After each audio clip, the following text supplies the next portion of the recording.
We are back at the Texas Swimming Center for our first final of the night, the men's 1650-yard freestyle. We are joining it approximately 9.5 minutes into it. Let's take a look at the lane assignment. In lane number 1, Brent Aquino, a sophomore from Arkansas. Lane number 2, Andre Duplessis, a freshman from Texas.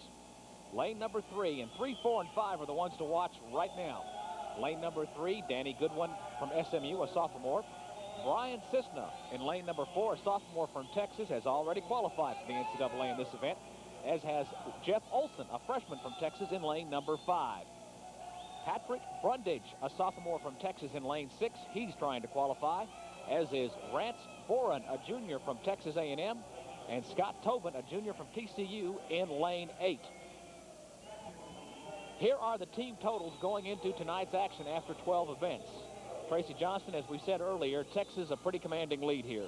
That's right. They're swimming very well, but that's not to take anything away from these other teams because they're also having great meets. SMU is swimming surprisingly well, along with Arkansas and Texas A&M. All 4 of those teams really considered top 20 teams, by the way, in the nation. Once again, lanes 3, 4, and 5, and right now in lane 4, Brian Cisna of Texas, and lane 5, his teammate Jeff Olson are having quite a battle. Here's the qualifying time for the NCAA. Qualifying time for this event is 15:22:53. All 3 of these gentlemen in lane 3, 4, and 5 will have no problem in getting this time standard. Matter of fact, they're on pace for a Southwest Conference record of 15:02:46, so we'll keep our eye on that. We might also mention right now Scott Tobin of TCU on the outside lane 8 is making a good move as well. And there's the conference record. Any chance we might see that broken tonight, Tracy? Yes, right now they are on track for it. Matter of fact, Brian Cisna in lane 4 holds that record. He established that last year. And they're swimming side by side, Cisna and his teammate Jeff Olson. And they are coming up to the 1,300 mark here. We are about 11.5 minutes into this race. How aware are you of the person swimming next to you in a race like this? Very much so. I think, as you can see in lane 4 and in lane 5, they're both swimming down the middle of the lane, but they're actually helping each other by being side by side.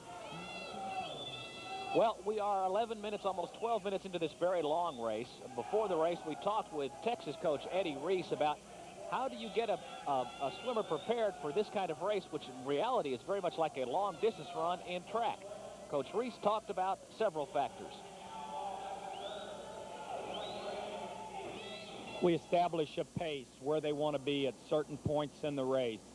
We have all kinds of little hand signals that the swimmers say are just signals on prizes if they do well on what kind of food they get to eat. Well, there are some hand signals from George McMillan, an assistant from SMU.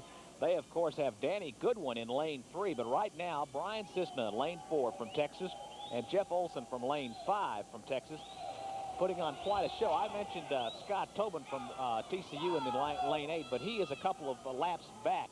There are 66 laps in this race. It really is a long-distance race here. Yeah, and I may add that this is a timed final. They do not swim this event twice in the meet. It's a long race, so you just swim it once.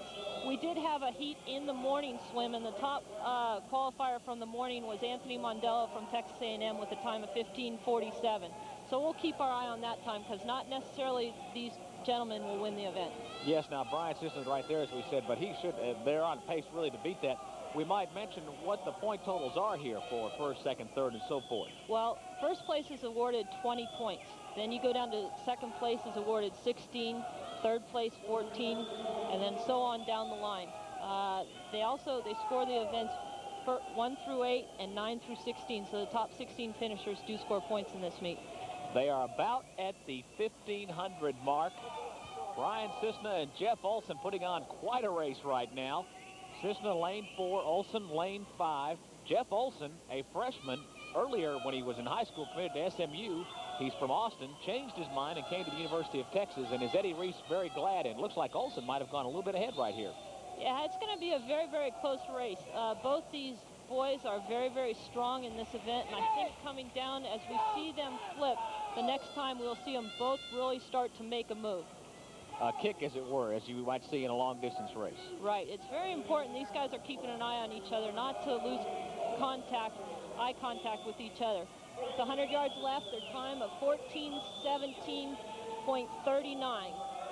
It's a little bit off of the record, but they're still going very, very fast.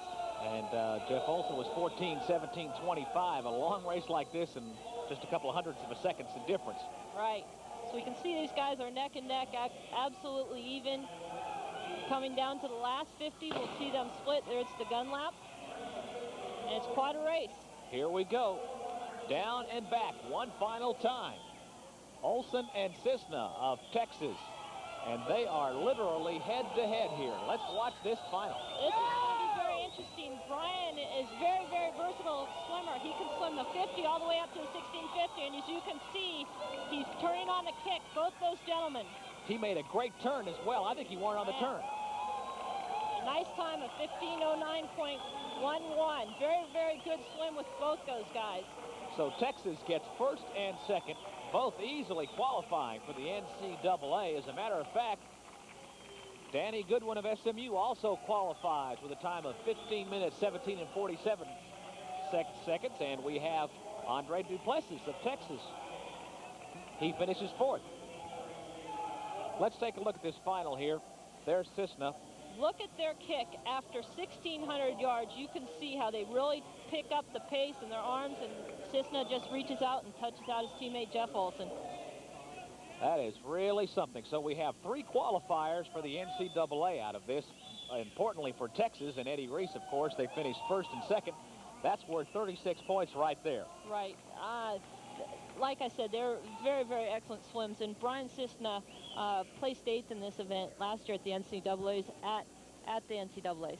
So Texas off to a good start here on the final day of Southwest Conference men's swimming and diving. We'll be back with more action from Home Sports Entertainment in just a moment.